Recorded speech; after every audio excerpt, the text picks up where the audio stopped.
Hello dear students, welcome to the classes and good morning to all of you.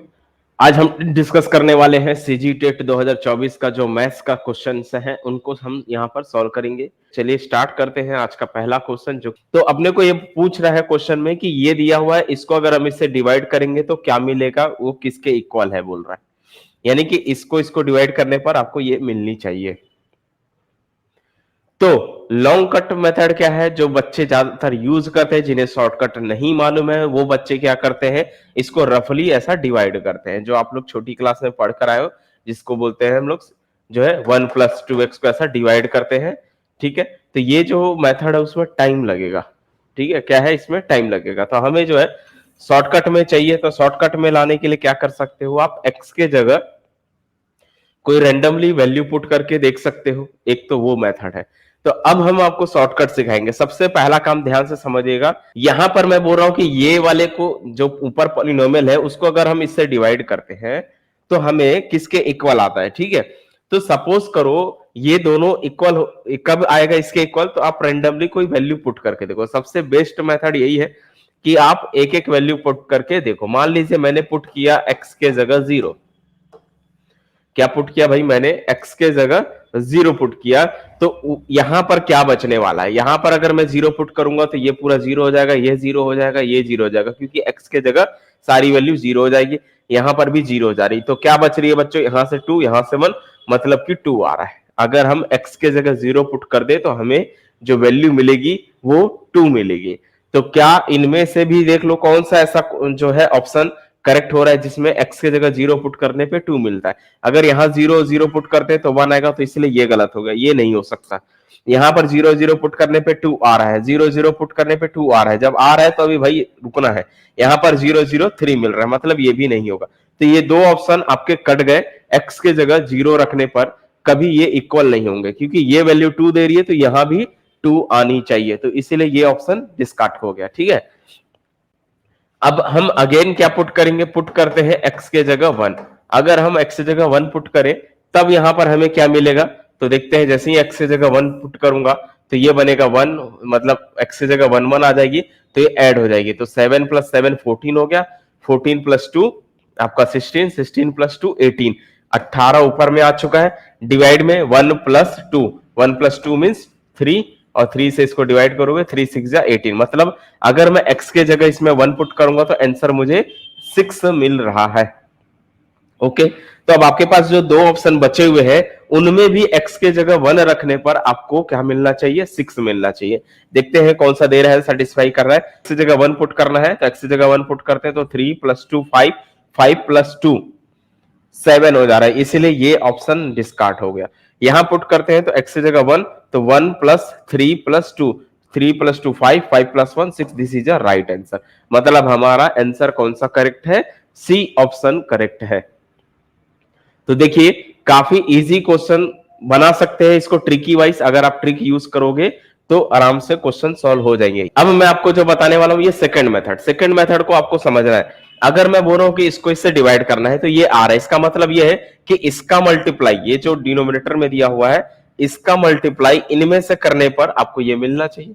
जैसे 6 divided by अगर हम 2 करते हैं तो आंसर अगर 3 आ रहा है, इसका मतलब होता है कि 3 × 2 करो, इनका इनका आपस में मल्टीप्लाई करने पर ऊपर वाली वैल्यू आती है। बात आई समझ में।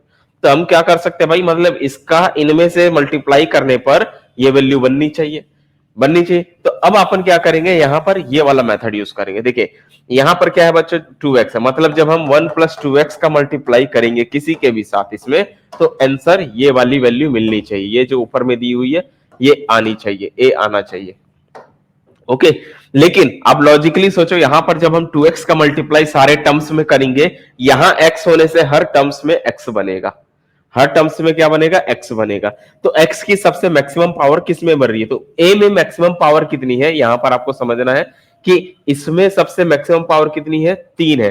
तो यहां पर भी आपका जो 2x है उसका मल्टीप्लाई जब हम सम में मैक्सिमम वाले से करेंगे तो x की मैक्सिमम पावर मिलेगी। जैसे इस 2x का अगर मैं इससे मल्टीप्लाई करूंगा तो 2 2 जा 4 x³ आ रहा है, कितना आ रहा है बच्चों, 4x³ मिल रहा है। अगर मैं 2x का इससे मल्टीप्लाई करूंगा फर्स्ट वाले टर्म से तो कितना होगा, 2 3 जा 6x³ मिलेगा। ओके, 2x का इससे करूंगा तो 2x क्यू मिलने वाला है, 2x का 1x स्क्वायर से किया तो 2x क्यू मिल रहा है। तो अब मैक्सिमम पावर तो यही मिलने वाली। अब इसका अगर मल्टीप्लाई इन सब से करूंगा तो x की पावर 2 वाली मिलेगी। तो हम यहां से भी एक एनालिसिस कर सकते हैं कि सबसे मैक्सिमम पावर हमें कितनी लानी है, 2x क्यू लाना है। तो इनमें कौन सा दे रहा है 2x क्यू, देखिए ये 2x क्यू है, ये 2x क्यू है, ये 6x क्यू है, ये 4x क्यू, मतलब कि फर्स्ट टू ऑप्शन डिस्कार्ड हो गया अगर हम 2x का मल्टीप्लाई इनमें से किसी से करते हैं, क्योंकि ये दोनों जगह पर आपको 2x क्यू दे रहा है। ओके, तो आपको हायर टर्म्स मिल गया, मतलब कि अब कौन सा करेक्ट हो सकता है, सी या डी हो सकता है। नेक्स्ट आप कांस्टेंट का मल्टीप्लाई कीजिए। जब हम 1 का मल्टीप्लाई सम में करेंगे तो कांस्टेंट का कांस्टेंट से कांस्टेंट मिलता है, तो यानी कि 1 का मल्टीप्लाई करने में 2 आना चाहिए।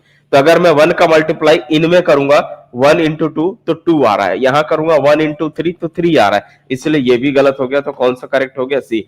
यानी कि 2x का इससे करूंगा मल्टीप्लाई तो 2x क्यू मिल रहा है, और 1 का मल्टीप्लाई 2 करूंगा तो 2 मिल रहा है। यानी कि लोअर और हायर पता चल गया। बीच के टर्म्स आपस में ऐड हो सकते हैं, सब्ट्रैक्ट हो सकते हैं, कोई इशू नहीं है, लेकिन जो हायर डिग्री टर्म्स है वो मिल गया और सबसे लोएस्ट कांस्टेंट टर्म मिल गया वो, क्योंकि 1 का और किसी से भी मल्टीप्लाई करोगे तो सब में x वाला रहेगा, तो कांस्टेंट टू कांस्टेंट ही कांस्टेंट देता है।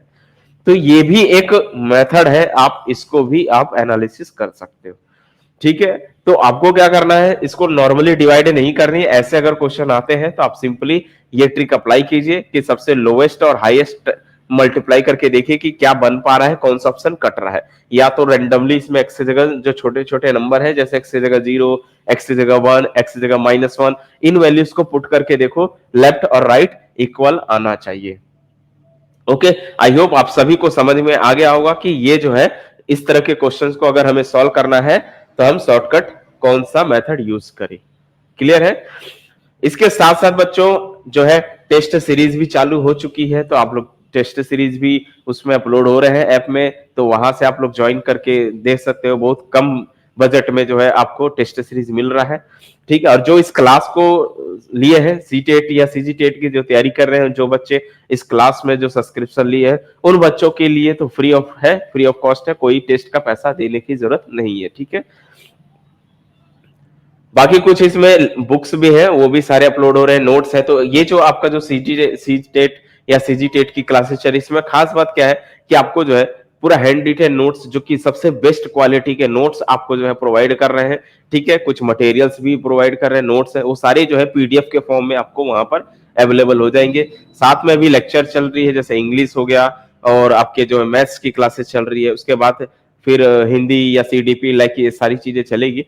तो आप लोग जो है कंटिन्यूटी बनाए रखें, पढ़ते रहिए, क्योंकि पेपर आने वाला है ना, सीजीटेट का भी होगा, सीटेट का भी होगा, तो इस बार आपको कैसे भी करके जो है इस एग्जाम को क्वालिफाइड करनी है। ठीक है, चलिए आगे बढ़ते हैं। क्वेश्चन नंबर 2 की बात करें तो क्वेश्चन नंबर 2 जो है एक्सपोनेंट चैप्टर का है। एक्सपोनेंट जो है हमारी पावर वाले जो होते हैं, उन क्वेश्चन जो है क्वेश्चन इन इस टाइप के नंबर दिख रहे हैं तो ये एक्सपोनेंट वाला होता है। ठीक है, इसको हिंदी में चरघातांकी भी बोलते हैं, पावर भी बोलते हैं, घातांक भी बोलते हैं। ठीक है, तो इसमें बोल क्या रहा है कि इफ 9 की पावर n इंटू 3 की पावर 2 इंटू 3 की पावर n में माइनस करे 27 की पावर n को डिवाइडेड बाई 3 की पावर 3m इंटू 2 की पावर 3 है, तो और इन सब को सॉल्व करने पर 1/27 आता है। तो m और n की वैल्यू क्या रखें, और उनका डिफरेंस हमें पूछ रहा है कि m माइनस n की वैल्यू क्या होगी।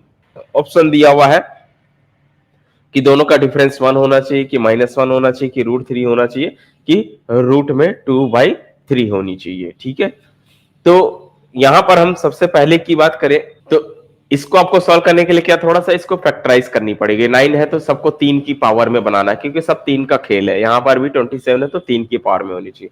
देखिए क्वेश्चन नंबर 2 का सॉल्यूशन है। ओके बच्चों, 9 की पावर n इंटू 3 की पावर 2 इंटू 3 की पावर n माइनस 27 की पावर n और डिवाइडेड बाई जो है 3 की पावर 3m इंटू 2 की पावर 3 इक्वल 1/27 दिया हुआ है।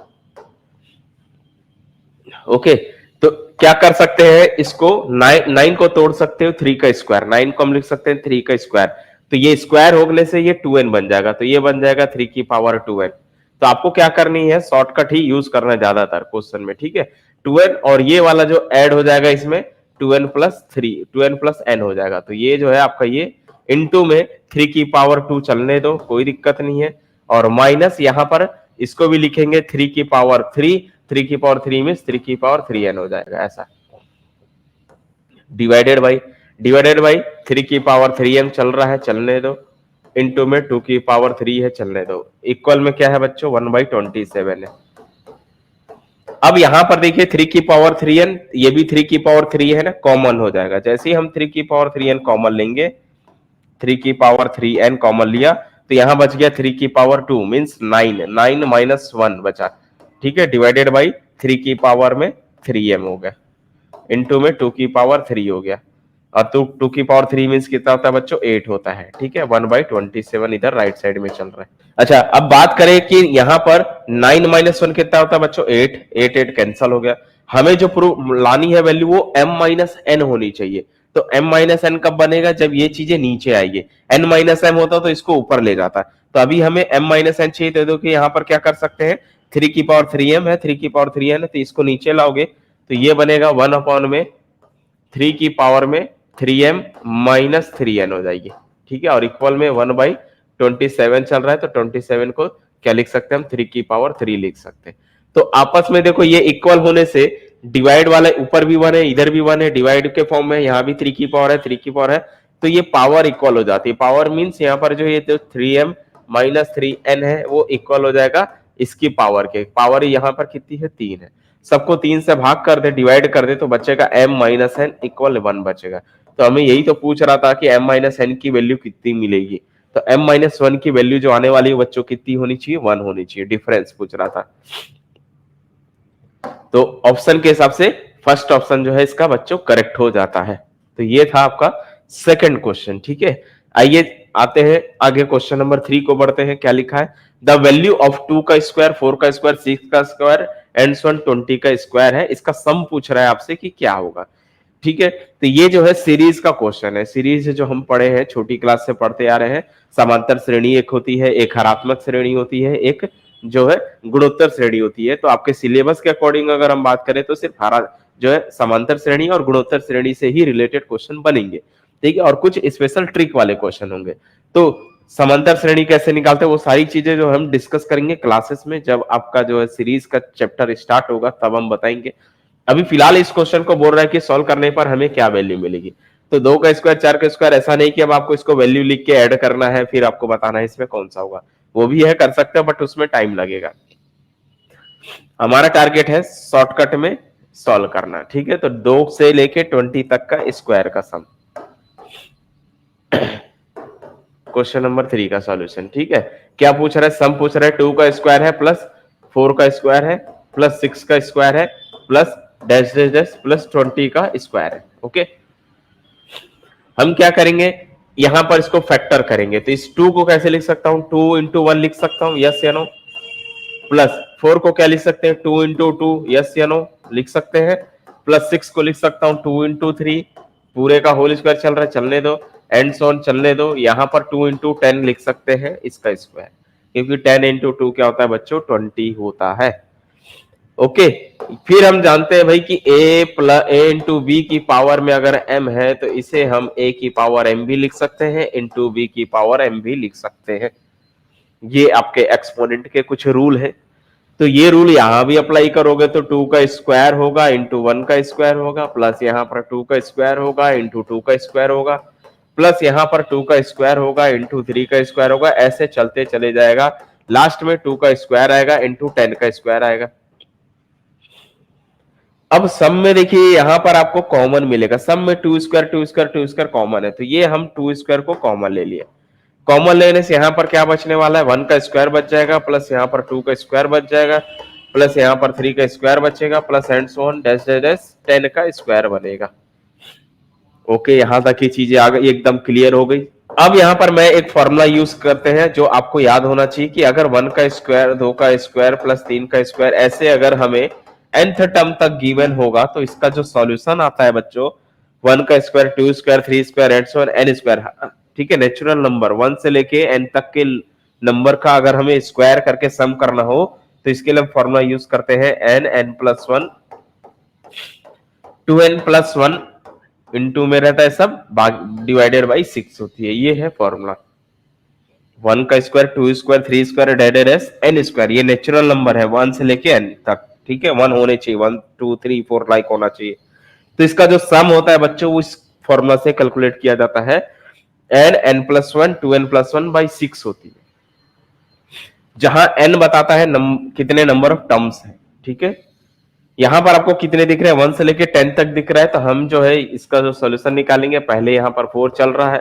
4 कहां से आया बच्चों, 4 आया आपका, ये 2 का स्क्वायर जो है वो 4 होता है, तो वो 4 लिख दिया गया है।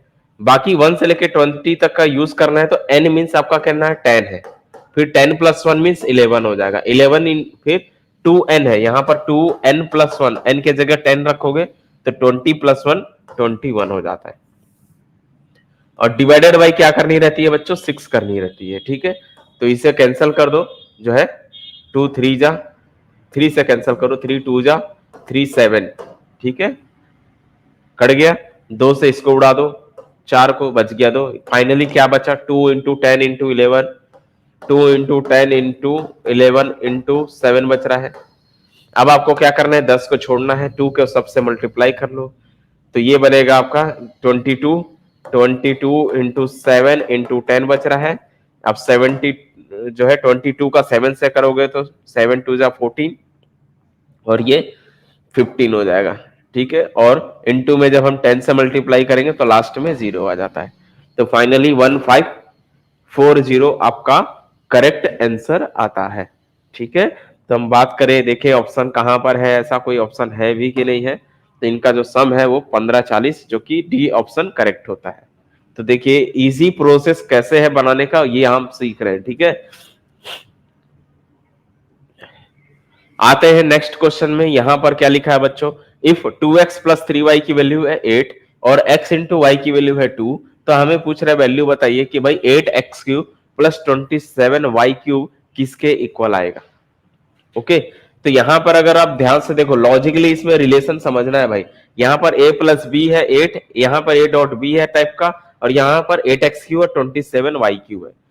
तो लॉजिक क्या समझ रहे हो कि अगर हम इसका क्यूब करेंगे तो 8x³ आ जाएगा, इसका क्यूब करेंगे तो 27y³ होगा, मतलब क्यूब का फॉर्मूला लगने वाला है। तो 2x + 3y की वैल्यू है 8 और x × y की वैल्यू है बच्चों 2। तो सबसे पहले हम क्यूब का फॉर्मूला लगाएंगे। क्या होता है बच्चों, a + b का होल क्यूब का फॉर्मूला होता है a+ जो है a³ + b³ + 3ab ब्रैकेट में a + b, ये इसका फॉर्मूला होता है। तो हमको बस कुछ नहीं, इसी का फॉर्मूला यूज करना है। तो बस a के जगह रिप्लेस कर देना है 2x और 3y से। तो इसका क्यूब करोगे तो इसका क्यूब मतलब 8x³ आ गया, फिर इसका क्यूब मतलब 27y³ मिल गया, +3 एज इट इज।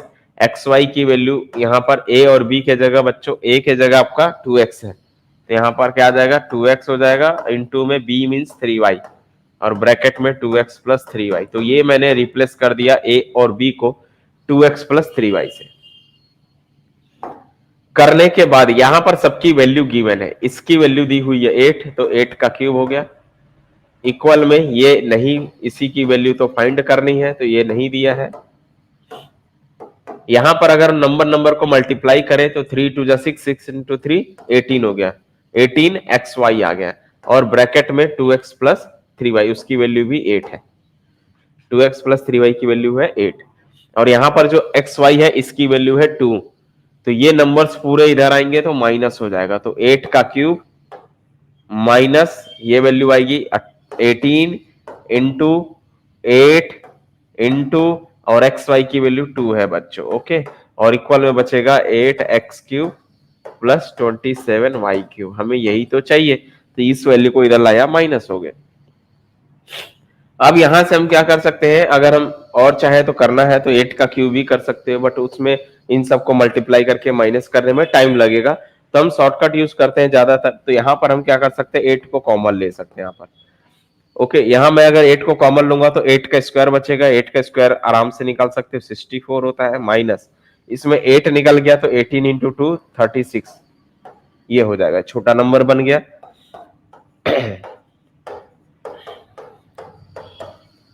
अब यहां पर क्या कर सकते हो, इसको माइनस कर सकते हो, तो 64 माइनस 36 कर लो और 8 से मल्टीप्लाई करेंगे, तो 8 से मल्टीप्लाई करेंगे 64 माइनस 36, तो 14 में से 6 गया 8, और यहां पर आएगा बच्चों 5 माइनस 3 2, तो 28 इक्वल में आ गया 8x³ प्लस मल्टीप्लाई करोगे तो क्या आएगा 8 इंटू 28 करते हो, 28 का मल्टीप्लाई 8 से करोगे तो 224, यानी कि जो है 224 वैल्यू आएगी, और राइट साइड में जो 8x³ प्लस 27y³ चल रहा है वो चलते रहेगा ओवरऑल। तो हम बोल सकते हैं ऑप्शन कौन सा करेक्ट है, ये देखते हैं 22/4, 22/4 जो है ऑप्शन नंबर सी करेक्ट होता है बच्चों। ओके, कौन सा करेक्ट हो गया, सी ऑप्शन इज करेक्ट। तो इस तरह से आपको थोड़ा सा एनालिसिस करनी पड़ेगी भाई कि कौन कौन सा फॉर्मूला यूज होता है, छोटी छोटी चीजें आपको ध्यान में रखनी है।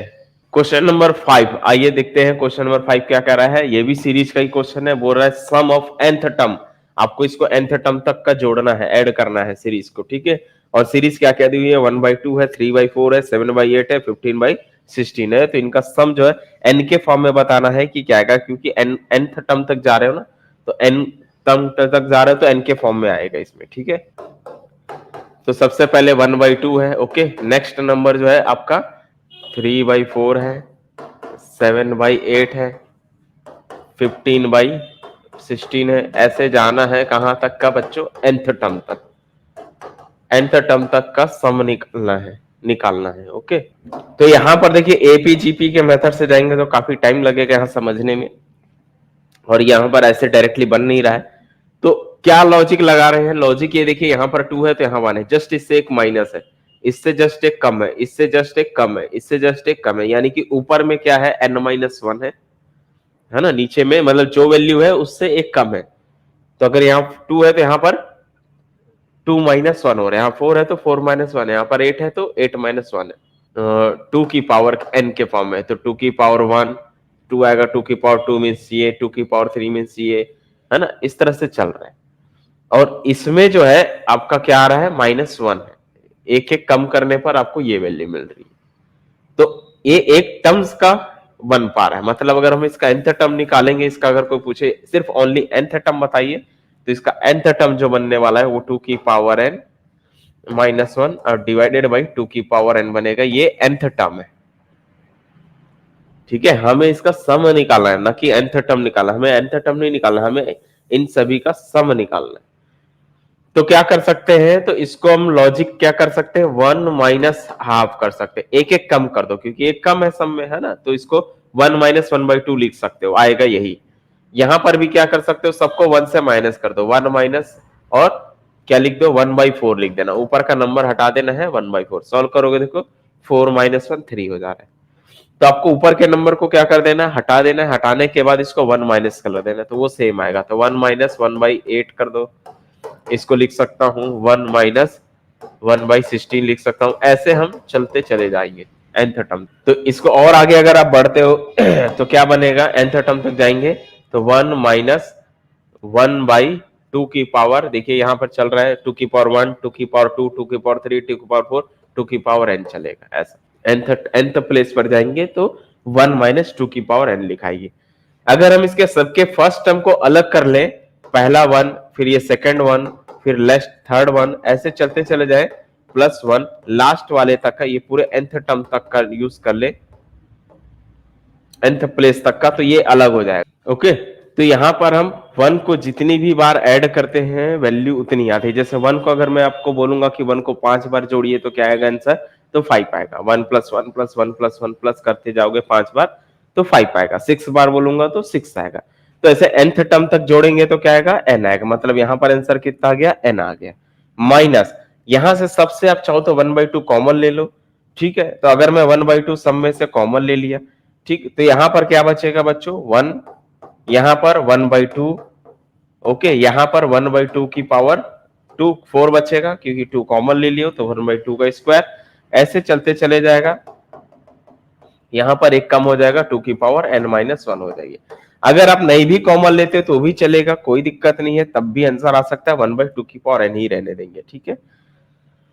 तो यहाँ पर या तो अगर आपको नहीं करना है तो आप मत करिए, कोई दिक्कत नहीं है, तो भी आंसर आ जाएगा। देखिए मैं भी लिख के भी दिखा देता हूँ, जैसे यहाँ पर 1/2 है, 1/4 को बस आपको लिखना है 2 का स्क्वायर, 1/2 का cube plus and so on 1/2 की पावर n चल रहा है, ठीक है। अब ये बन चुका है फाइनली जीपी सीरीज, गुणोत्तर श्रेणी है, ये जियोमेट्रिक प्रोग्रेशन बन चुका है क्योंकि पावर बढ़ रही है। तो जीपी सीरीज के nth टर्म का फॉर्मूला हम जानते हैं कि अगर ऐसा है तो इसके लिए जो यहां पर n चल रहा है माइनस, यहां से जो फॉर्मूला बनेगा वो पहले फॉर्मूला लिख देता हूं। यहां पर फॉर्मूला क्या होता है Sn का बच्चों जीपी सीरीज में गुणोत्तर श्रेणी में कि a इंटू 1 माइनस आर की power n divided by 1 minus R होता है, जहां पर r की वैल्यू 1 से छोटी होनी चाहिए। और r को हम कॉमन रेशियो बोलते हैं, और वो कैसे निकलता है, r जो निकलता है वो second term divided by first term करके बनाया जाता है। ओके, तो अगर हम सेकेंड टर्म इसकी बात करें तो 1/2 स्क्वायर है, फर्स्ट टर्म की बात करें 1/2 है, डिवाइड करोगे तो 2 कैंसल होगा तो एक 1/2 बच जाएगा। तो r की वैल्यू कितनी आ रही है बच्चों, यहां से हमारी r की वैल्यू आ रही है 1/2, जो कि 1 से छोटी है। 1 से छोटी होती है तो ये वाला फॉर्मूला लगता है, r की वैल्यू 1 से बड़ी होती है तो r की पावर n पहले पोजीशन पर हो जाएगा -1, फिर r -1 होता है, तो वो पैटर्न चेंज हो जाता है। ओके, तो अब फाइनली हम देखेंगे तो हमारा यहाँ पर क्या आया था, n चल रहा था, फिर a के जगह a मींस फर्स्ट टर्म होता है, तो फर्स्ट टर्म कितना है बच्चों 1/2 है, तो a आपका हो गया 1/2। फिर ब्रैकेट बनाते हैं 1 माइनस आर, r की वैल्यू कितनी है 1/2 है, और उसकी पावर n करनी रहती है, ये डिवाइडेड बाई क्या होती है, डिवाइडेड बाई 1 माइनस आर, 1 की वैल्यू 1 माइनस आर 1/2 है।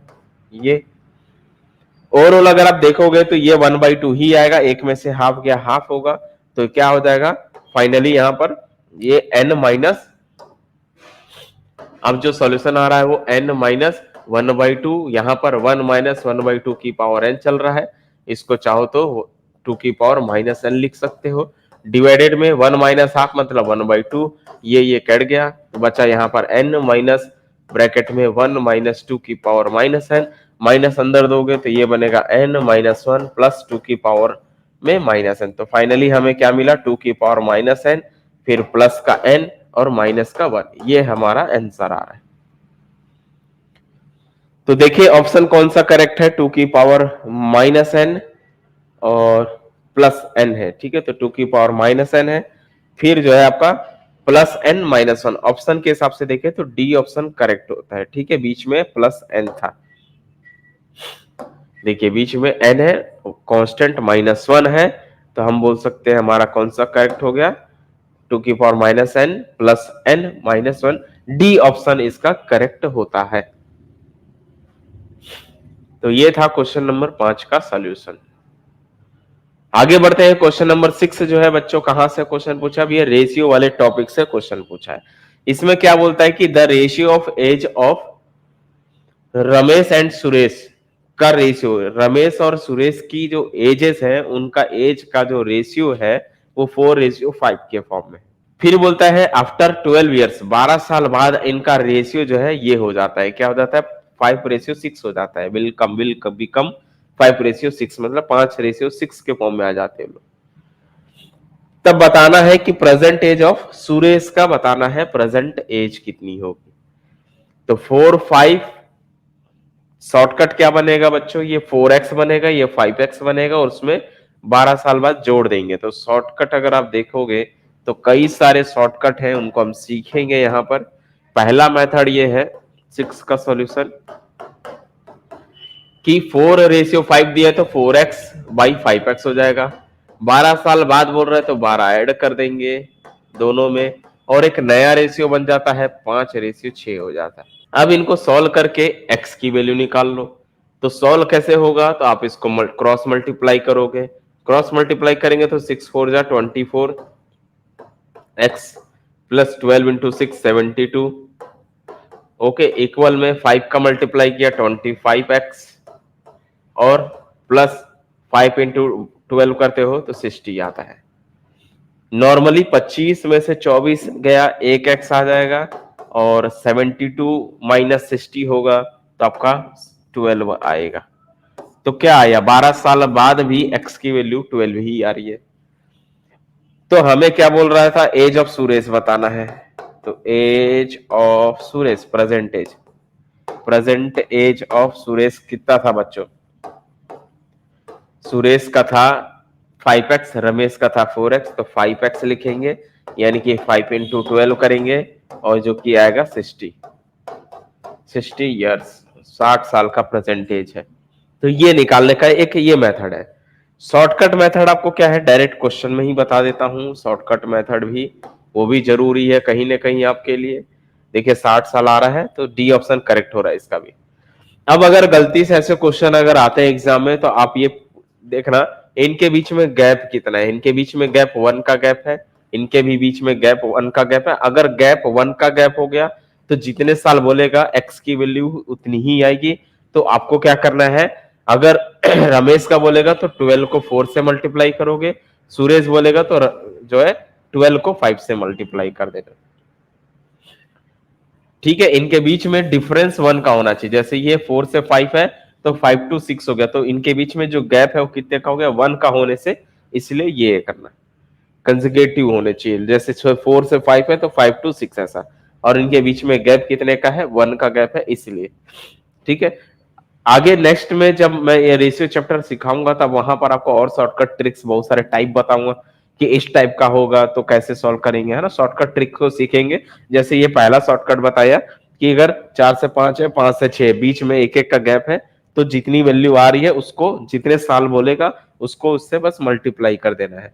तो सुरेश के एज 12 इंटू 5 करोगे तो 60 आ जाएगा। आते हैं क्वेश्चन नंबर 7 में। यहाँ क्या बोलता है कि if two numbers are 20% and 50% of a number, किसी नंबर का 20% और 50% ये दो नंबर है, तब बताना है कि what percent the first number of the second number, यानी कि जो पहला नंबर है वो दूसरे नंबर का कितना परसेंट है। तो क्वेश्चन थोड़ा सा भाई थोड़ा चेंजेस है।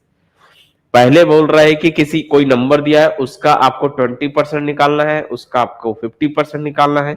निकालने के बाद जो नंबर आया है उनमें रिलेशन बताने की एक दूसरे को कितने परसेंटेज है, फर्स्ट वाला जो है सेकंड का कितना परसेंट है।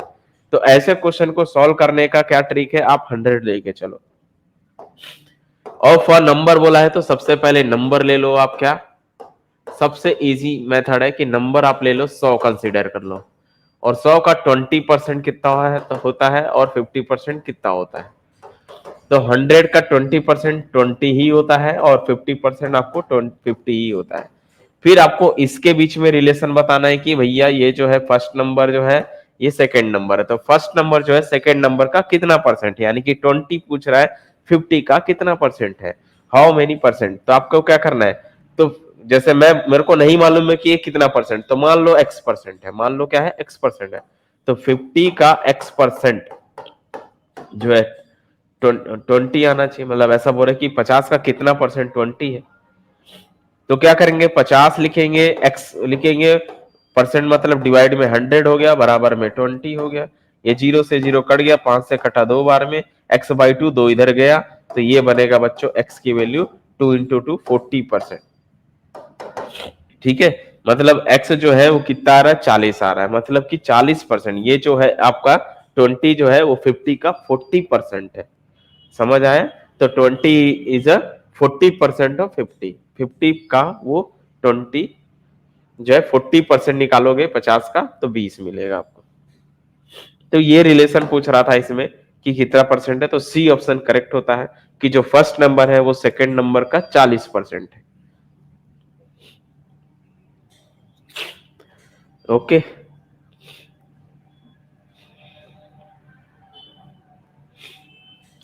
कई बच्चे क्या करते हैं हड़बड़ी में, क्या करते हैं बोलते हैं कि भाई पहला वाला 20% दूसरा वाला 50 है, तो 20 जो है 50 के बीच में देखते हैं गैप 30 का है, तो बोलते 30% है।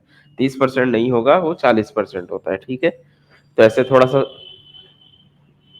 सॉल्व करने से आपको थोड़ा ध्यान में रखना है। क्वेश्चन नंबर 8 की बात करें तो क्या बोल रहा है कि एक ट्रेन है, 600 मीटर लंबी एक ट्रेन है जो रनिंग करती है with a speed of 72 kilometre per hour की स्पीड से रनिंग कर रही है। In what time will pass a tunnel 300 metres long, मतलब हो रहा है कि कितने समय में 300 मीटर का एक टनल मिलेगा, आगे ट्रेन उसको पार करके चले जाएगी। ऑप्शन दिया हुआ है 45 सेकंड, 50 सेकंड, 48 सेकंड, 42 सेकंड।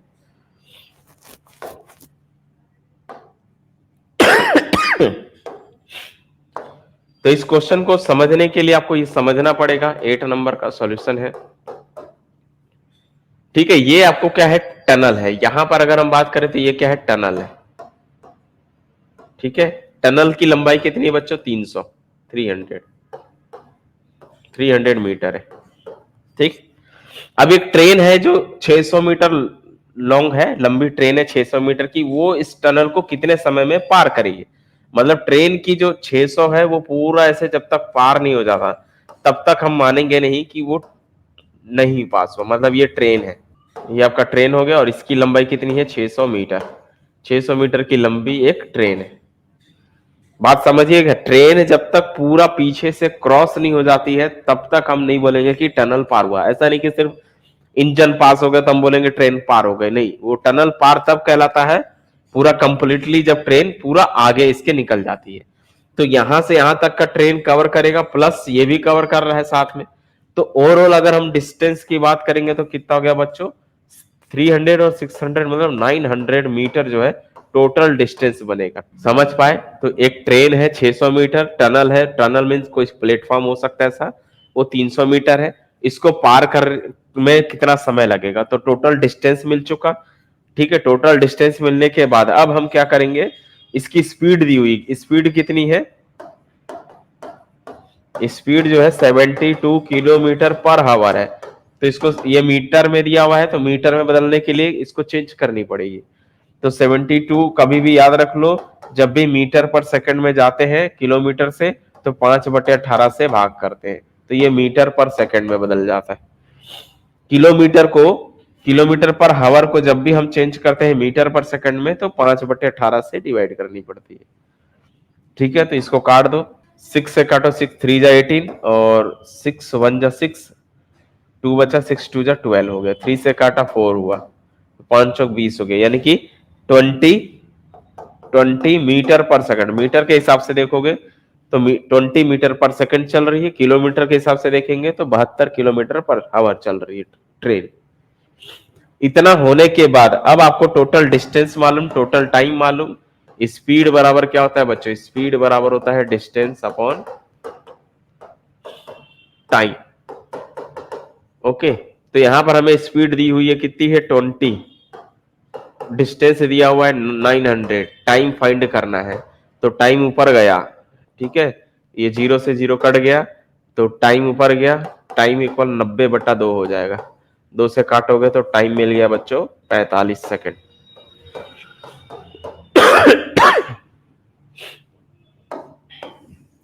तो क्लियर हुआ? तो ये चीजें इस तरह से सॉल्व होती है। क्वेश्चन को थोड़ा सा पढ़िए, डिस्टेंस टाइम का बेसिक फॉर्मूला याद होना चाहिए, तब आपको जो है इस क्वेश्चन को आराम से हैंडल कर लोगे। आते हैं क्वेश्चन नंबर 9 की बात करें तो रेशियो का ही चैप्टर का ये दे दिया है कि एक्स रेशियो वाई। रेशियो मतलब होता है बच्चों अनुपात, ठीक है, और प्रोपोर्शन मतलब होता है समानुपात। तो ये जो बीच में डबल होता है इसको समानुपात बोलते हैं, इसको बोलते हैं अनुपात। तो ये बोलता है जैसे एक्स अनुपात वाई समानुपात होती है वाई अनुपात जेड के, तो हमें एक्स अनुपात जेड की वैल्यू बतानी है। तो X ratio Y, Y ratio Z दी हुई है। ठीक है, एकदम इजी क्वेश्चन है, ऐसा क्वेश्चन तो काफी इजी होता है।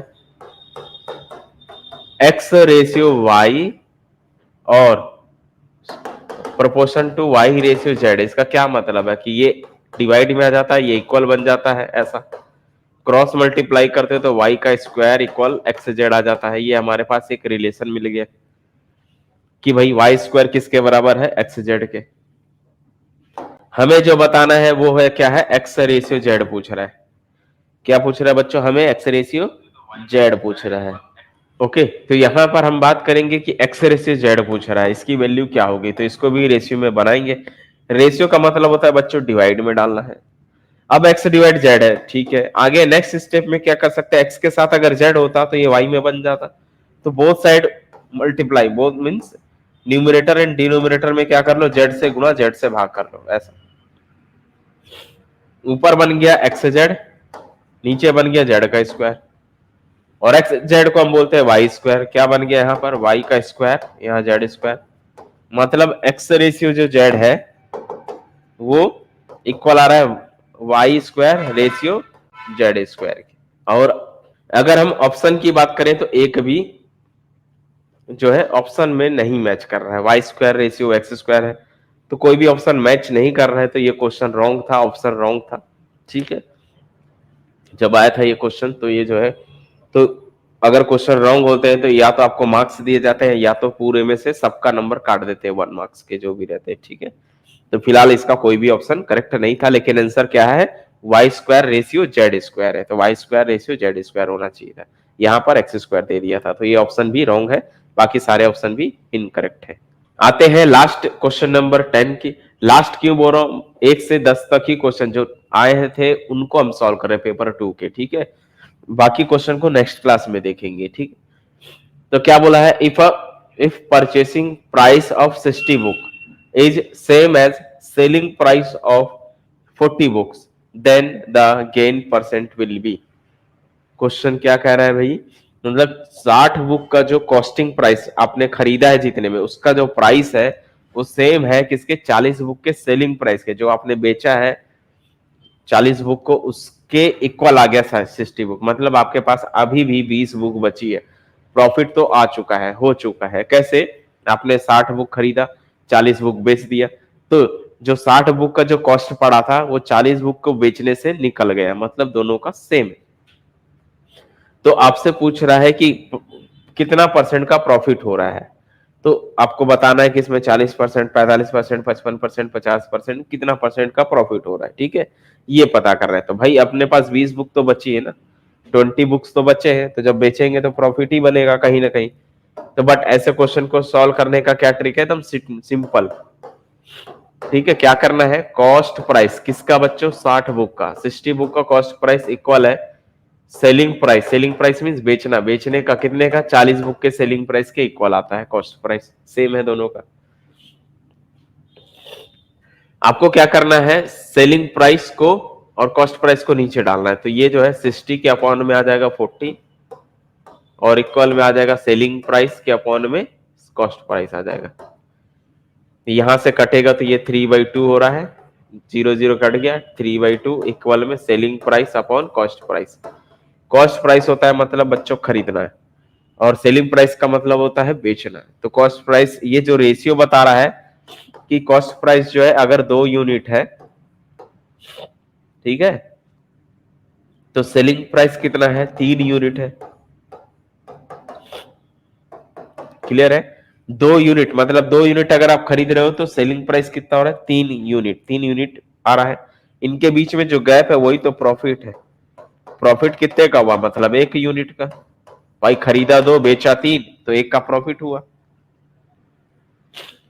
ऐसा समझ लो, 2 रुपए में खरीदे, 3 रुपए में बेचे, तो 1 रुपए का प्रॉफिट हुआ, है ना। इसका मतलब ये होता है प्रॉफिट, एक मतलब खरीदा आपने 2 रुपए में, सेलिंग प्राइस हो गया 3 रुपए, मतलब कि आपने बेचा कितने में, 1 रुपए बढ़ा के, तो सेलिंग प्राइस मतलब प्रॉफिट कितने का हो रहा है, 1 यूनिट का प्रॉफिट हो रहा है। ओके, अब आपसे क्वेश्चन क्या कह रहा है कि अगर ऐसा है, ये केस बनता है, तो आपको बताना है कि प्रॉफिट का परसेंटेज कितना है। तो प्रॉफिट का परसेंटेज कैसे निकालते हैं, प्रॉफिट परसेंटेज का फॉर्मूला होता है कितना प्रॉफिट हुआ, profit upon cost price into 100 करते, ये है प्रॉफिट का परसेंटेज बताता है। प्रॉफिट कितने का हुआ, 1 का, कॉस्ट प्राइस उस वक्त कितना था, कॉस्ट प्राइस आपका 2 था, इंटू में 100 करेंगे। अब ये बताइए भाई, 100 का 2 से भाग करोगे तो 50 आने वाला है ना, 50%, यानी कि हमें 50% का प्रॉफिट होगा। ओके, या हुआ है ऐसा बोल सकते, तो हम बोल सकते हैं ऑप्शन कौन सा करेक्ट हुआ इसमें, बी ऑप्शन करेक्ट होता है, जो कि क्या है 50%। तो इस तरह से भाई क्वेश्चन बनते हैं। आगे नेक्स्ट क्लास में हम डिस्कस करेंगे और भी क्वेश्चंस जो है मैथ्स के, उनको हम डिस्कस करेंगे। प्रीवियस ईयर्स को आप कोशिश करो पहले बना लो, ताकि पेपर जब आने वाला है तो क्या है, प्रीवियस ईयर्स के बेस पे आपको आइडिया हो जाता है एक कि कौन-कौन से टॉपिक्स को पढ़ना है और कौन से टॉपिक्स को नहीं करना है, ठीक है? क्योंकि सिलेबस के हिसाब से ज़्यादा समझ में नहीं आता है। चलिए मिलते हैं अगली क्लास में, आज के लिए इतना ही, तब तक के लिए bye bye and have a nice day.